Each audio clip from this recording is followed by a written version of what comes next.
Happy Tuesday. It's been a week, girl. It has been a week.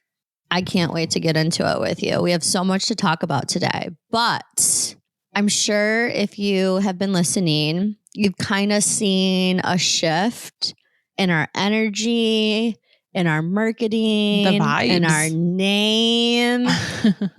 We have officially launched Bougie Mom Friends. And we want to talk about why. Yeah. You know, when we started the podcast. Or you. Well, yeah.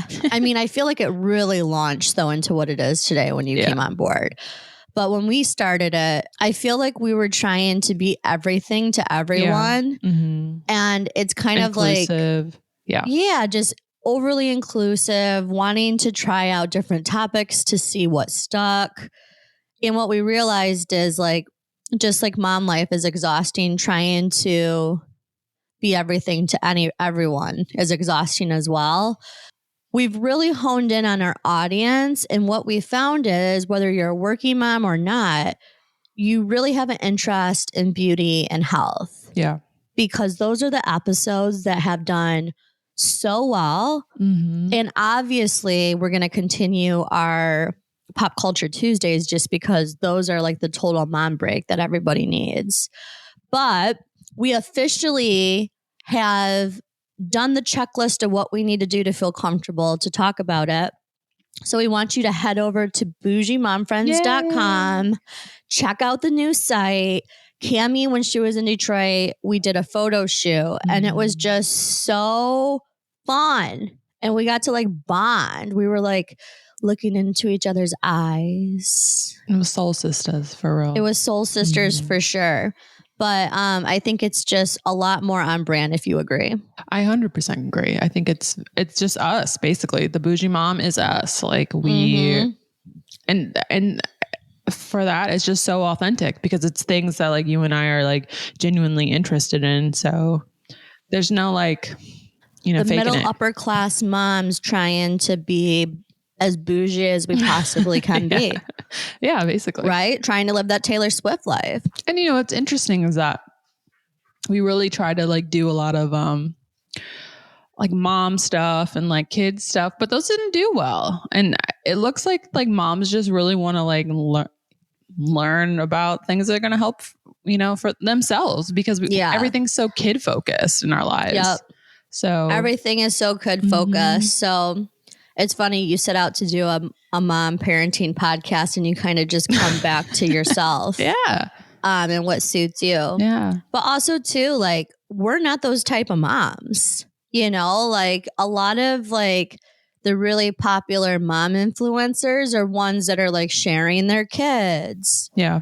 Sharing their house, like their significant tips others. And like, we're kind of private when it comes to that, you know? Yeah. So we're not going to be the ones to like share every single milestone of what our children's going through visually. Yeah. So I think that also too is, you know, worked against us in some ways compared to some of the other podcasts. Our listenership is up a ton. And so we really appreciate all of the support. But yeah, definitely head over to bougiemomfriends.com. Check out the new website. We're really Very excited. Yeah. Hey mama, it is Celia from Bougie Mom Friends. If you are trying to find balance being an amazing mom while still trying to find time for you, you are in the right place. My co-host Cammie and I are here to talk about all of the things from trusting your instinct with your kids to carving out space for self-care and even indulging in a little pop culture escape. It's all about real conversations with moms who get it because we're all about thriving, not just surviving. So take a breath, grab a drink, and join us, your Bougie Mom Friends.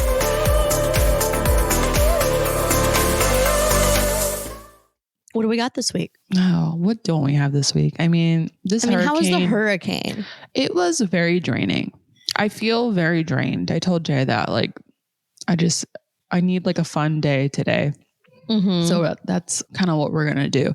I also worked a shit ton, which did not help. Like, for instance, and I had a lot of mom guilt because on the day of the hurricane for like our area, it was supposed to be bad Thursday. It was actually the worst overnight, Wednesday overnight. And it was very scary, honestly. Yeah. Like you heard like the really strong winds. I thought the house was going to blow away. I had a lot of anxiety overnight. I didn't sleep. Even my husband he was up, not sleeping really well. But it seemed by like 6, 7, 8 in the morning, the worst of it was time over. For work. Yeah, the worst of it was over. But what's ironic is that everyone had the day off in the OR. Like they shut down everything. They were anticipating a lot of flooding downtown because downtown floods. Like if you sneeze, it floods. And so the hospital is directly downtown where it floods all the time. And so they were on 24-hour lockdown where they had an anesthesia provider on staff. And all the surgeons had to stay in-house just in case, whatever, just emergencies only. I was in a hospital that wasn't downtown. So there are 50 anesthetists and I was the lucky one. I signed up for call. Like, I was on call on Thursday. I didn't sign up for hurricane call, but somehow that's what it became. I was the only anesthetist of 50 people working. And like, it just like really gets to you. Cause I'm like, shit, man, like I have a kid, like I would love a day off, just like a random day off. Jay was off, we could all just had like a family day, watch movies, hang out and stuff.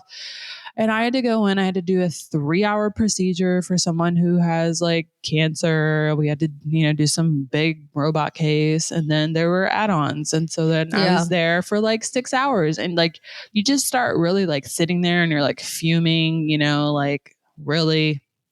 And then I worked yesterday and then I worked all day yesterday. I worked 7 hours yesterday. It was like a whole freaking day. So I'm just really just drained. Yeah. I'm thankful. I'm extremely thankful. Don't get me wrong that I have a job.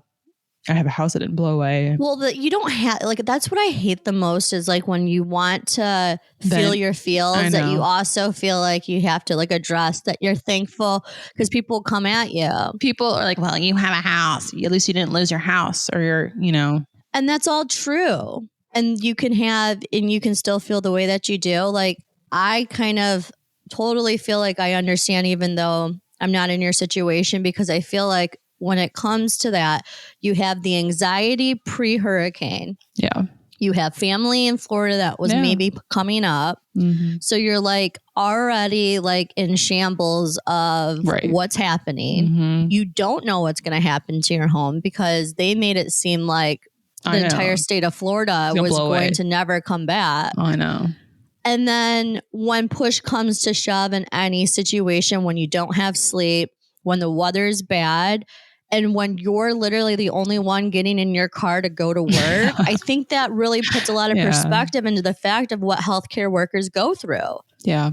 You start to look around and you're like, wait, JJ's home, my family's home, like everyone I know is at home, but like I'm getting in my car. Yep. I feel like you have every right, thankful or not, to be irritated. Yeah. Well, because you're like the only one on the road, I'm sure. Yeah. And it's like, but you want to know what? You guys are heroes. Yeah, I know. It's the price you pay. It's the price you pay. Yeah. I mean, I felt bad for the lady. She had cancer and I'm sure she wanted it out of her body ASAP. That's the only reason why we were doing it. Otherwise, everything would have been canceled. But so it is what it is. That's, the life I chose, which is I will say my daughter, whatever, got to go to work. Jay would just be in the house with the dogs. Not a big deal. But now, that I have her, it's completely shifted my perspective on everything. Like working, being on call, it annoys the shit out of me now. Yeah. And before, it was no big deal because it was like, I got nothing else to do. Yeah. I get that. As I get older, I always used to have a big insecurity when it came to like my sister.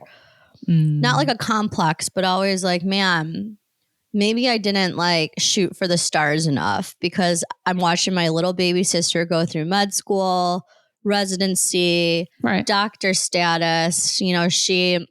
She's 7 years younger, but she had kids before me. And I'm just like, man, I remember such a big chunk of my life being like, man, maybe I did it wrong. Here I am. I still have a good job. It's in marketing, so on and so forth. But it's, completely different. Right. But now that we're both married with kids and families and things like that. And now I think she's found a really great schedule. I don't think she's going to find anything better. She really got the luck of the draw on that one. Yeah. But for that whole period of like residency, 6 to 10 years, I look back, I'm like, man, I kind of like, is it worth it? Like, is it worth to be a healthcare worker? You go through all of this, like, it's intense. It's so much work. And I think you do finally come out of the other end and it pays off in the long run. But man, you do have to miss out on a lot of things. Yeah, you do. A lot of the docs will tell me, like, I wish I did what you did. Just for that work-life balance. They're on call all the time. They work like 60-hour weeks. They make a shit ton of money, but to what, what cost? Like yesterday when I was on call, I got to leave. If it was an emergency, I would have to come back, obviously. But we were done around 2, but the doc has to stay, for 24 hours and in-house because he does OB. And he's just like, oh, well, it was like really nice. It was a really nice, beautiful day yesterday. Sunny, 78, perfect for Florida. He's usually way warmer this time. He's like, oh, well, I get to stay in this jail cell, enjoy the day outside. I'm like, oh, yeah. Well, that's why you make $500,000 a year. Exactly. So that's my event. That's after this week I'm off. We're doing a whole Disney thing. I'll talk about it. We are doing something exciting, change the mood. We have not done before. I'm kind of a big Disney nerd, but I've never done the Disney Halloween party where you like trick or treat in Magic Kingdom. You're doing that? That's so exciting. We're doing it. And it wasn't something that I set out to do, but then you know how I am. When it's sold out, I was like, what do you mean it's sold out? And so I was calling Disney. That's actually a funny story. So I had JJ call Disney. I'm like, I feel like women are more sympathetic to men. And I was like, you have a better chance than I do. So he called and Lindy was like, no, just keep calling back, whatever. And I was like, So I deep dove into the interweb of the dark web of Disney. And I found this person who's saying, I got tickets. I called this number.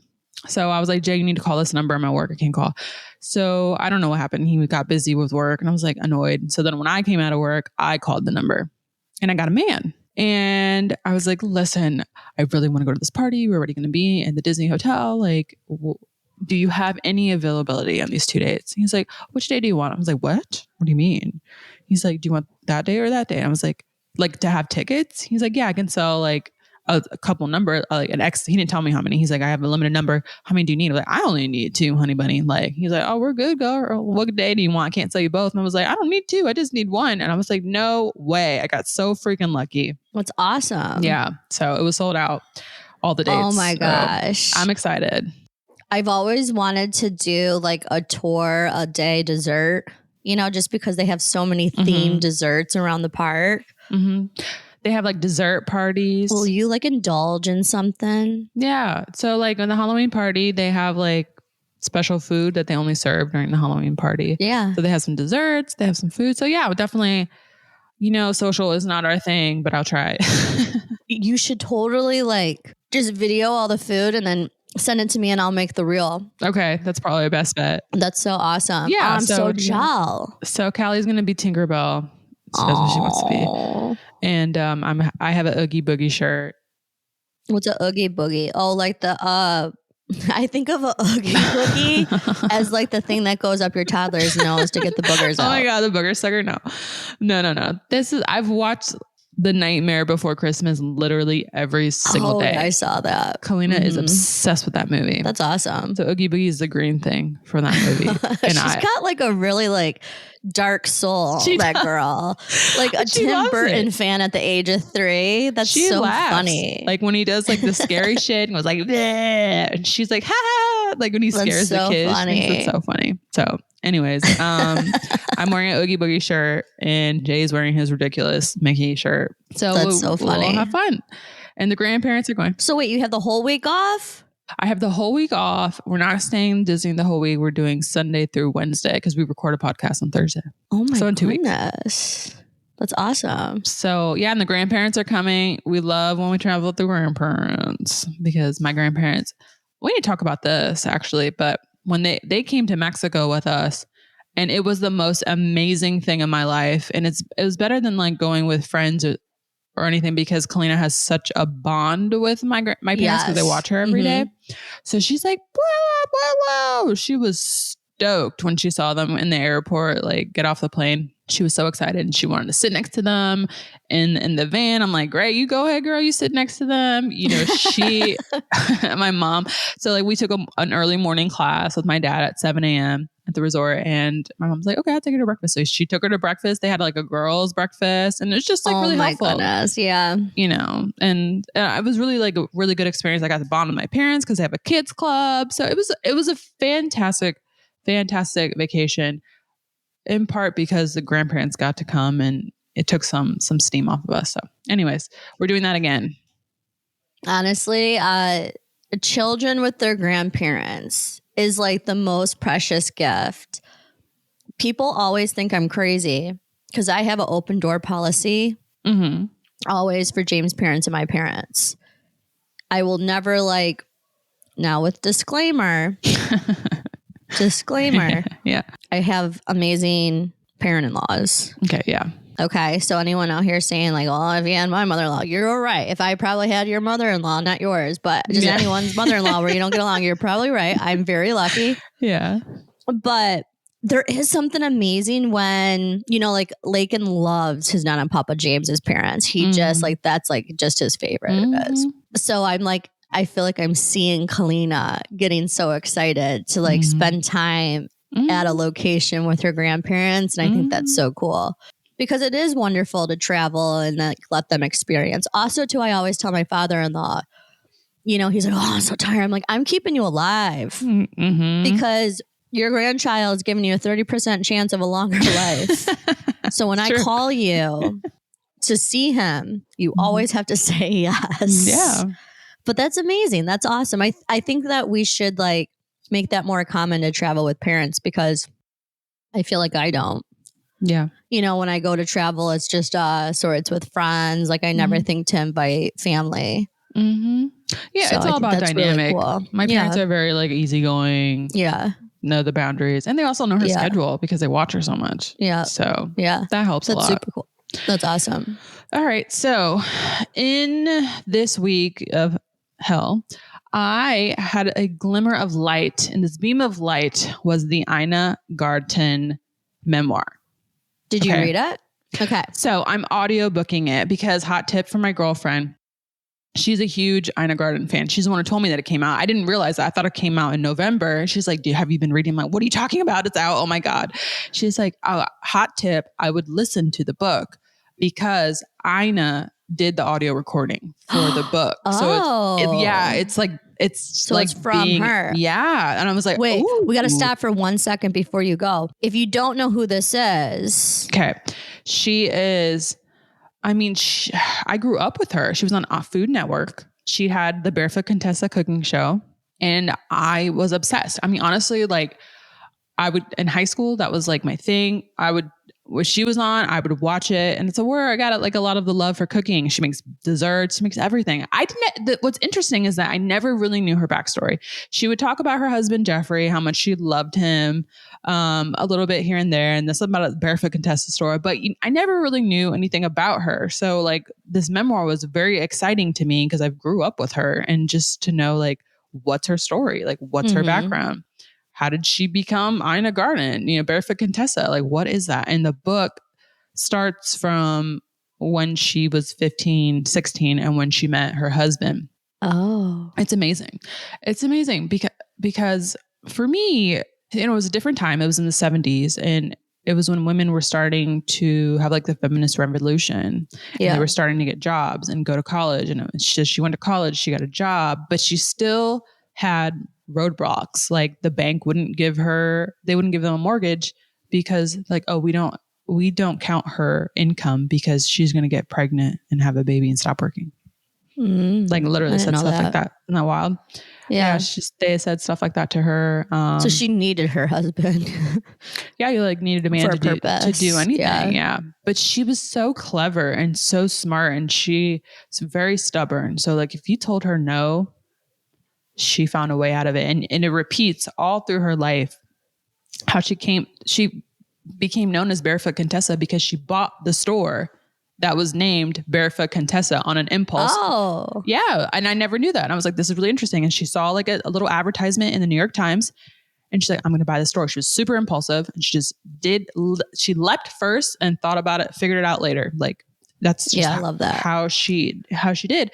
But I will say that I'm a little bit jealous. And I talked to my girlfriend about this. We kind of talked it out, but I'm jealous because I felt like she could just follow her passion. Like she didn't know what she wanted to do. And so she worked in government in the White House for a little bit. She's like, this is not it. And she would have people over and she would do like dinner parties all the time. And that's what she loved doing. She'd make recipes, but she, had no formal cooking training, to none. Yeah. And then she saw the store, she bought it, but I was like, this is like, it's very like inspiring in a way. And she's just like, she's like, the lessons I learned is you just have to like fake it till you make it. You just believe in yourself, like believe that I deserve these things and you just do it. And there's at one point where she had the store for 20 years. So at the age of 52, she's 52 years old. And also, mind you, this all happened later in life. We know like we're all so obsessed with like success now. Like we need to be, we see all these mom influencers. Oh my God, that, these beautiful big ass houses and, all this fantasy land stuff, but in their 20s is just not real. That's not like real life. She was in her 30s when she bought this store. Then she did it for 20 years. She was 52 when she sold it because she said it became too routine. Like she wasn't challenged anymore. And she loved the challenge. So she sold her store and she like locked herself in an office every day. And she just was bored. And she's like, what do I want to do? What am I going to do? At 52 years old, like she could have retired or something. But she's like, I need to do something else. And that's when she started writing cookbooks at 52 years old. And that's when she made all of her money. And then the cooking show came, but I'm only like halfway through the book. So I don't know. I'm not sure how that all came about. That's awesome though. I'm hearing more and more and more things where women in their mid 40s and up are becoming very successful as entrepreneurs. And I just think that is really inspiring. But it's like when you have a niche job, like how do you get out of it? Yeah. Like as a healthcare, like how can you follow your dreams? Like, I don't know. And that's what we're talking about. I feel like millennials were really like sold. You have to go to college because that is how you're going to, walk on easy street. That's how you're going to make the money. That's how you're going to have the American dream, blah, blah, blah. But they've changed the game. Okay. Like the game has changed and it's not true. And a lot of people don't even have jobs. They have a college degree and debt. And like, it's a joke, but she just really like, and again, I'll just say I was just jealous because she really just like, I'm going to do what I want and I don't care about money and I don't care about, anything else. If you could do anything, what would you do? I don't know because I've never asked myself that.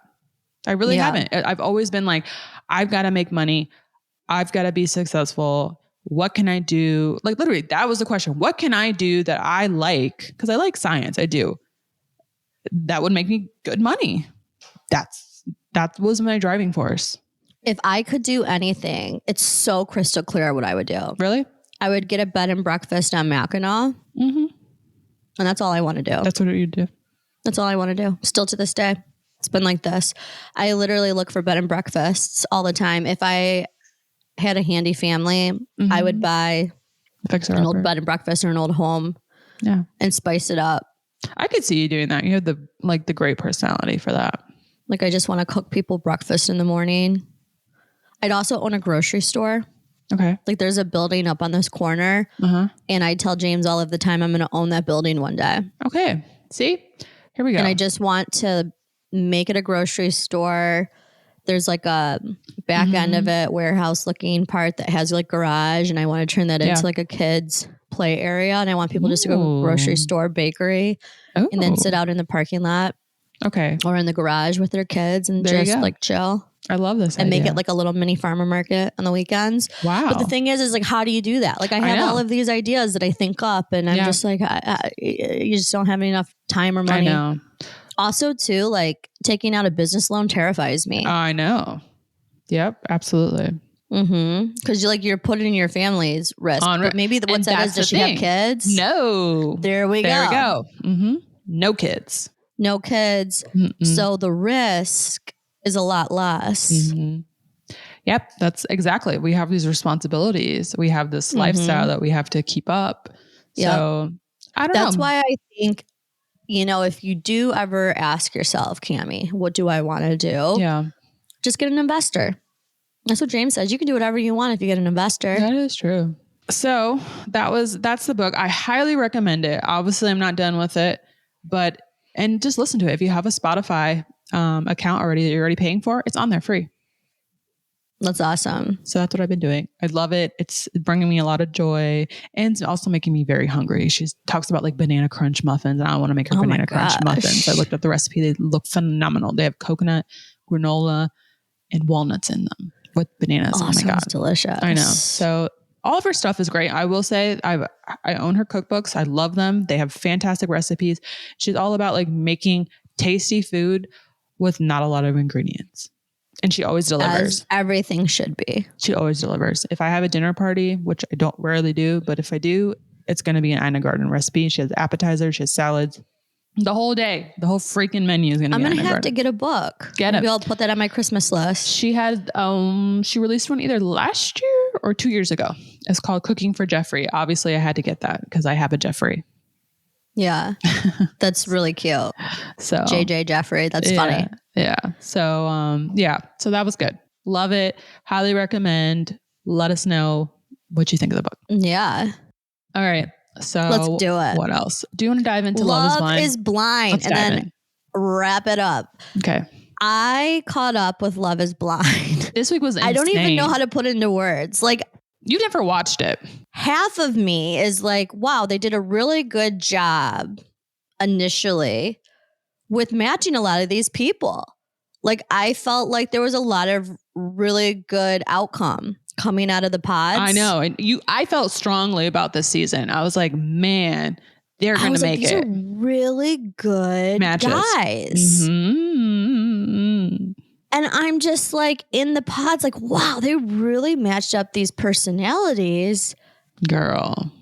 And then I'm like, wow, I'm really excited to see them go to Mexico. And I'm like, wow, Mexico was awesome. Now I'm really excited to watch them go to their homes. That's when it always crashes and burns. And then I'm like, yep, always. What the fuck is happening? Okay. What is happening? Girl, that was some nasty shit though with Steven. That was nasty. So what's her name? I can't remember. Monica and Steven. Monica and Steven, I thought, well, first off, Monica's like a queen. Yeah, I was like, I always felt like she was faking it. I don't really feel like he was Steven looks like a deer with headlights. He looks like, JJ said he looks like a Shrek. Shrek. He kind of does. Like, if you were to make Shrek a live action movie, like, he could totally play him.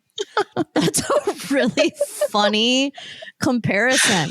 There's his eyes just all bugged out. Like, I know. Like he did too much crack or something. But like, okay, so obviously, like, they break up because he's at a sleep test, quote unquote sleep test. Aren't you supposed to be sleeping? He's like, that don't even make sense. Yeah. And he's like texting or sexting someone that really just like gets into his kinks. Him going. Yeah. And he's obviously engaged to Monica. Just super bizarre. And I want to know more details. It's like, how bad was it that they're not? So she hasn't released. So I read a little bit. So she hasn't said exactly what it was. She said a little bit like, about like what they were going to do is very kinky, she said. But the way she found it, which I was curious about, like, how did she know? Like, they just jumped into the drama, right? So she said that there was a group text from Garrett and Taylor because they were over. Because they were like making fall treats and delivering it to everyone. Delivering them. Yeah, exactly. And so the text like pinged on his phone and she wanted to read it. So she clicked on it and then she was like, what is this? And then there was this text from that girl, like literally like right there at the top because he was texting her. And then she just opened it and she was like, oh my God. And then she said she purposely went back because she knew he was going to deny it and to see like how long they'd been talking. And they had been talking pre-show. Oh. So this is like a thing. Yes. So this was a thing. And he's the one too, when they were in Mexico, referenced that like now that there's more like visibility around that he's been on a television show. Oh yeah, that was nasty. You're gonna suck his dick. Yeah. Yeah, like just super, super, super That was weird so stuff. weird. So I was like, what? okay, That was weird. moving past you. Yeah, I know. I was like, that was really strange. Yeah. I feel really bad for her though. Like he was busted and he was nasty, you know, and she was like beautiful and she was willing to marry his ugly ass. Like, and he was nasty. Okay, I'm sorry, girl, but I really do think that he stuck his dick in some mac and cheese. I really do. Like the way he like was so forthcoming with the mac and cheese, I was like, no, he's definitely done that. And the pegging he's definitely done. I mean, all of it was just too off the tongue. Like, yeah, pegging, little dumb, just bizarre. I'm like, what? I was like, my eyes were like, what? Like this was before I even knew. I was like, it's just why? like It was just kept coming. So like when they cut to the scene, I'm like, why is Taylor there? Like, doesn't she live in like New York or is she in Virginia or San Diego? Like, how are these people together? Okay. And then they were roasting him while he was right there. That was so funny. Like he wasn't in the room. You don't deserve this. That's weird. Yeah, and he's just sitting there making a sandwich, making some mac and cheese. How do you think? What do you think about Tim? Oh, is it Tyler? I think it's Tyler. I got him wrong. Tim is the other guy. There's Tim and Tyler. Tim is with the girl with the father with MS and the brothers. Yes. Tyler is the one with Ashley. Yeah. Okay. And his drama with the sperm donor, is that what you're talking about? That's Tyler. So I'm talking about Tim. You're talking about Tim, actual Tim. Okay. What about actual Tim? Okay. I what did really he do? like him. Okay. I like him too. I really like him. I think she's too immature. I want to know, are they going to go all the way? No. I don't think, No. I agree. I really like him. So, I mean, knock on wood, nothing crazy happens, but I just feel like he's really put together. Like when I agree. she came to his house, he's like, I have a place for everything. And there was a lot of memories. I don't think she treats him that great. No, I agree. And he even gave her another chance. I do think that maybe I could see them making it work, but that one, I really like him. I thought he was nice. Honey, if when I would have saw her apartment, I would have said, it's over, girl. Like that place looked like a dumpster. Okay. Like a dump truck. And she put that on national television. Honey, when I tell you I would take all of that shit and threw it in my washer and dryer in the oven before he came over, I am absolutely 100% not lying. Okay. It would have gone in the cabinet under the sink because you are not going to see my house on national TV looking like that. And she had no shame in her game. She's just like, yeah, this is, I was packing. Who the hell packs like that? Like, yeah, I'm a girl and I make a mess, but damn, like it was bad. Maybe she didn't know they were coming back. In the meanwhile, maybe he saw, like, what if he saw her apartment and then was like, shit, they're about to come to my apartment, and then he got a professional. I don't think so. I don't think so. His stuff was so clean. Because he was military. Yeah. He was Navy. Very, very, very clean. Okay. So we both like Tim. We do. We got to talk about Tyler, though. Tyler and Ashley with the sperm donor. Okay. So I'm just so confused. This gets why crazy. It's so late. I don't have all of it. All I know is he originally said that he was a sperm donor, but that's not the case. That's not the truth. It's a lie. Okay. Because they have his last name. Okay. It's a lie. Because if I was a sperm donor, why would I make it a big deal? I need to tell you something. I sperm donated. It's like, I just was like, what is going on? Like, why is this so dramatic? Like, a lot of people, I'm sure, do that. They probably don't even know how many kids they have, So I was like, this is weird that and so I had red flags about it. I was like, this is just weird. So the backstory of the story is the woman.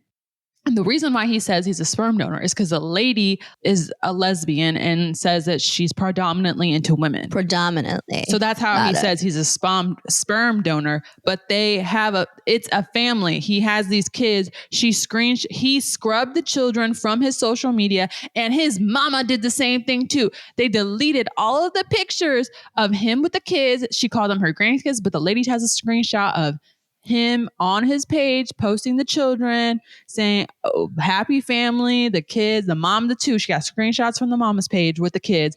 Those are his children. And he deleted them and tried to act like they're not his for the show. Insane. Freaking insane. Like he sold him. I thought he was such a fucking nice guy. He's crazy. And he had just went in front of her dad too. and asked for like the hand in marriage at that restaurant. What an insane. And I'm sorry. dude.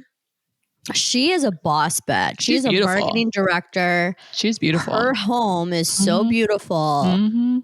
Bye. Oh, he's a scrub. He's a scrub. You can find anyone. She is so cute, so well put together.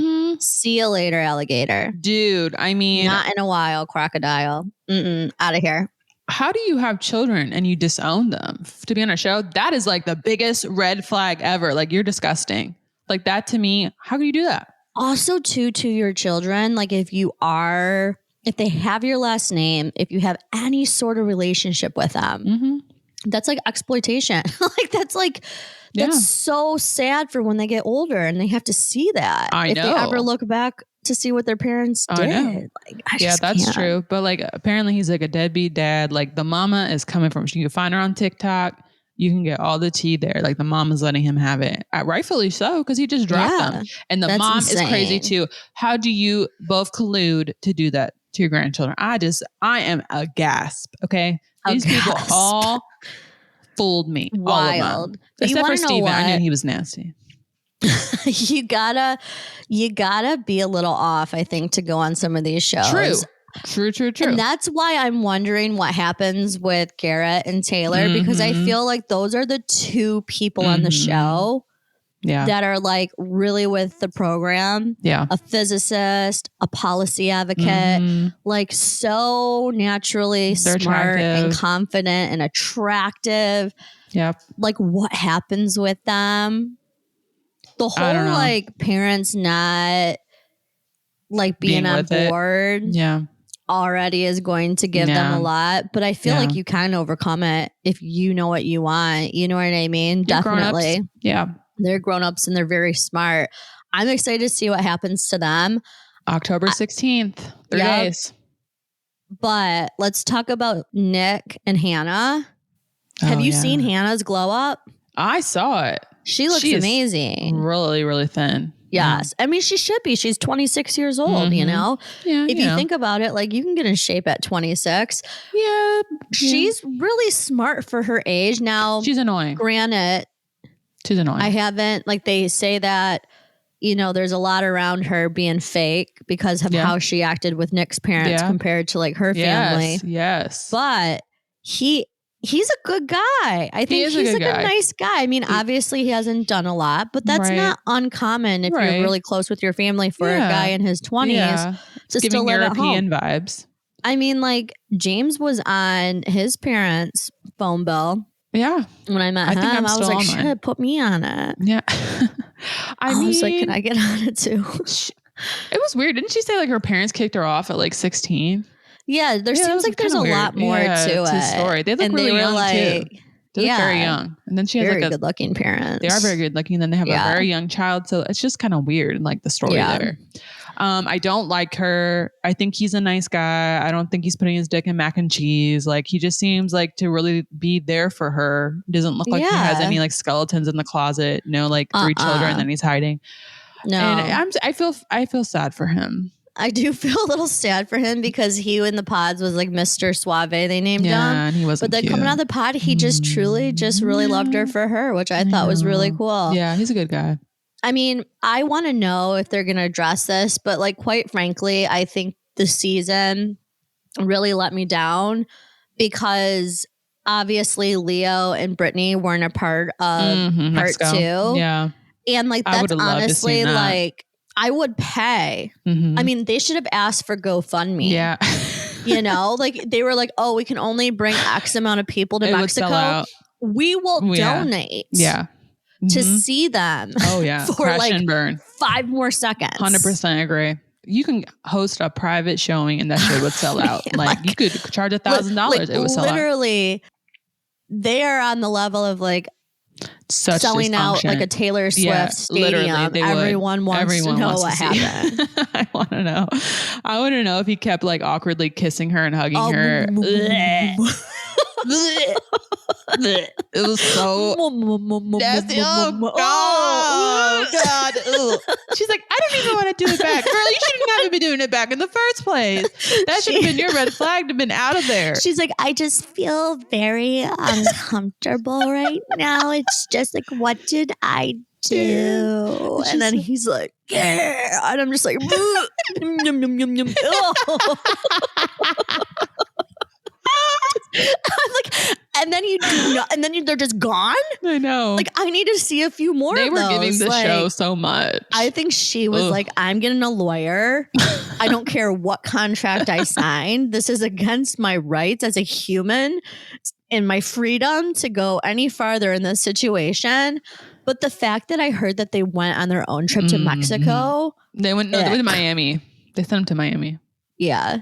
I'm like, girl. She must have wanted to go shopping. She was like, let's test it out. I mean, you got the bankroll. Can I deal with this? And she said, hell no. I cannot. The look, the outfits, the demeanor. He may got a Rolex, but that's where it ends. That's it.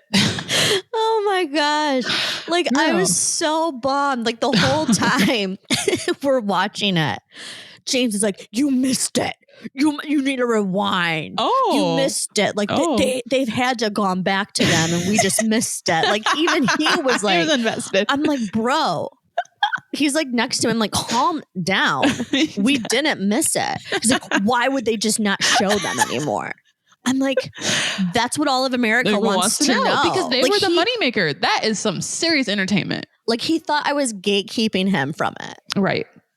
They got a man with 3 kids that he denounced, a man putting dicks in mac and cheese.